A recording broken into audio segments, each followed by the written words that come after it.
তো এখন শ্মশানের ভিতরে প্রবেশ করার পালা, ভয়ও লাগছে। তো এই শ্মশানটির বিশেষত্ব হচ্ছে বালি আইল্যান্ডের বিশেষ এই গোত্রের মানুষ যখন মারা যায় তাদেরকে না পুড়িয়ে বা স্বাভাবিকভাবে কবরস্থ না করে, আমার সামনে দেখতে পাচ্ছেন ঠিক এইভাবেই তাদেরকে রেখে দেওয়া হয়। স্বাভাবিকভাবে হিন্দু ধর্মের যদি কেউ মারা যেয়ে থাকে তাহলে তার মৃতদেহটি শ্মশানে নিয়ে পোড়ানো হয় অথবা স্বাভাবিকভাবে মাটিতে দাফন করা হয়। যদি খ্রিস্টান ধর্মের কেউ হয় তাকেও স্বাভাবিকভাবে মাটিতে কবরস্থ করা হয়। মুসলমানদের কেউ হলে তাদের মুসলিমের রীতিনীতি অনুযায়ী মাটিতে কবর দেওয়া হয়। কিন্তু বালি আইল্যান্ডের এই বিশেষ গোত্র যেটা নাম হচ্ছে দেশা ত্রেউনান, তো এই ত্রেউনান নামক গ্রামের মানুষ যদি মারা যায় তাদেরকে মাটিতেও কবরস্থ করা হয় না অথবা পোড়ানো হয় না, যদিও তারা হিন্দু ধর্মের। তাদের মৃতদেহগুলো ঠিক এইভাবে বাঁশের বেড়া দিয়ে এই জাদুকরি গাছের সামনে রেখে দেওয়া হয় এবং এটা ইন্দোনেশিয়া তথা বিশ্বের ভিতরে অন্যতম একটি এক্সট্রিম রীতিনীতি বা কালচার। এখানে বাঁশ দিয়ে যে ঘেরা ছোট্ট ছোট্ট খোপ দেখতে পাচ্ছেন, এগুলোর প্রত্যেকটার ভিতরে মৃতদেহ এবং সেই মৃতদেহগুলো পোড়ানোও হয়নি, আবার স্বাভাবিকভাবে কিন্তু মাটিও দেওয়া হয়নি। আমি এখান থেকে মৃতদেহ বা কঙ্কাল কিন্তু দেখতে পাচ্ছি, আমি আপনাদেরকে দেখানোর চেষ্টা করব দর্শকবিন্দু। তো এই হচ্ছে সেই জাদুকরি গাছ বা বিশেষ এক ধরনের গাছ।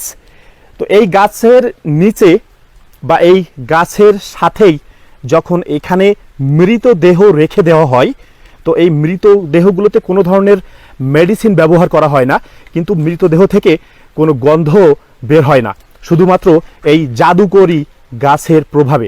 আমার পিছনে যে বিশেষ ক্ষমতা সম্পন্ন গাছটি আপনারা দেখতে পাচ্ছেন, যে গাছের ক্ষমতার কারণে মৃতদেহ থেকে কোনো ধরনের দুর্গন্ধ বের হয় না, এই গাছটি সমগ্র ইন্দোনেশিয়া জুড়ে মাত্র এক পিস আছে। ইন্দোনেশিয়ার অন্য কোনো আইল্যান্ড বা অন্য কোনো জায়গাতে এই গাছ দ্বিতীয়টি নেই। এই গাছটি শুধুমাত্র এক পিসই আছে ইন্দোনেশিয়ার এই বালি আইল্যান্ডে।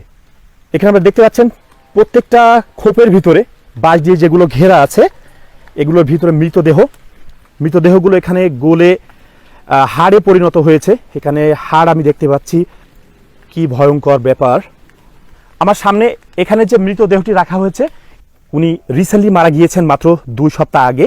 তো এখানে যতগুলো মৃতদেহ বাঁশের বেড়া দিয়ে ঘেরা আছে, তার ভিতরে দেখুন এই বেড়াটি নতুন দেখাচ্ছে, অর্থাৎ এই ব্যক্তিটি রিসেন্ট 2 সপ্তাহ আগে মারা গিয়েছেন এবং তার মৃতদেহ এখানে রেখে দেওয়া হয়েছে। মৃত ব্যক্তির জামা কাপড় বা জুতাও কিন্তু এখানে তার মৃতদেহ সাথেই রেখে দেওয়া হয়েছে। অথচ আশ্চর্যজনক ব্যাপার হলো এই মৃতদেহ থেকে কোনো ধরনের গন্ধ বের হয় না, শুধুমাত্র এই জাদুকরি গাছের কারণে। এই গাছের কারণেই এখানে যে মৃতদেহগুলো রেখে দেওয়া হয়েছে, সেই মৃতদেহ থেকে গন্ধ বের হওয়ার পরিবর্তে সেটা সুগন্ধে পরিণত হয়।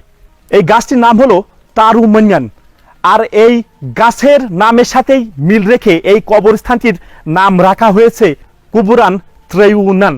আর এখানে আপনারা দেখতে পাচ্ছেন যে যত মানুষ এখানে কবরস্থ করা হয়, একটা নির্দিষ্ট সময় পরে তাদের মাথার যে খুলি বা কঙ্কালগুলো এখানে এইভাবে ডিসপ্লে করে রাখা হয়েছে। আসলে ভয়ানক একটি ব্যাপার, এখানে আসার পরে তো আমার গা কাঁপছে। আর এই কবরের একটি রহস্য আছে। এই ত্রেউনান নামক গ্রামের সব মানুষকেই কিন্তু এইভাবে কবরস্থ করা হয় না, এখানে কবরস্থ হওয়ারও একটা রীতিনীতি আছে।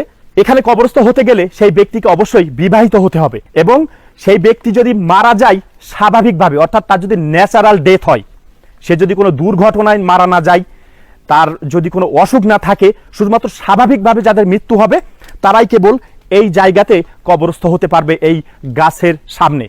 কিন্তু কেউ যদি দুর্ঘটনা কবলিত কোনো কারণে মারা যায় বা আত্মহত্যা করে, তাহলে এইখানে তাদের কবর দেওয়ার নিয়ম নেই। এখানে আপনারা দেখুন যে মৃতদেহটি রাখা হয়েছে, তার পায়ের হাড় কিন্তু দেখা যাচ্ছে, অর্থাৎ এভাবেই মৃতদেহটি কঙ্কালে পরিণত হয়েছে। ঠিক একইভাবে এখানে আপনারা দেখুন, এখানে কিন্তু পায়ের হাড় দেখা যাচ্ছে, অর্থাৎ মৃতদেহগুলো এখানে থাকতে থাকতে পচে গিয়ে এভাবেই হাড়ে পরিণত হয়েছে। এখানে যে মৃতদেহগুলো রাখা হয়েছে সেগুলোর টোটাল সংখ্যা হচ্ছে 11টা। তো এখানে 11টার বেশি মৃতদেহ রাখার নিয়ম নেই।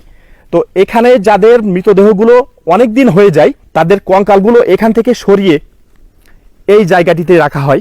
এখানে আমি আপনাদেরকে দেখাচ্ছি, দেখুন, এই যে দেখুন, এগুলো কিন্তু মানুষের হাড়।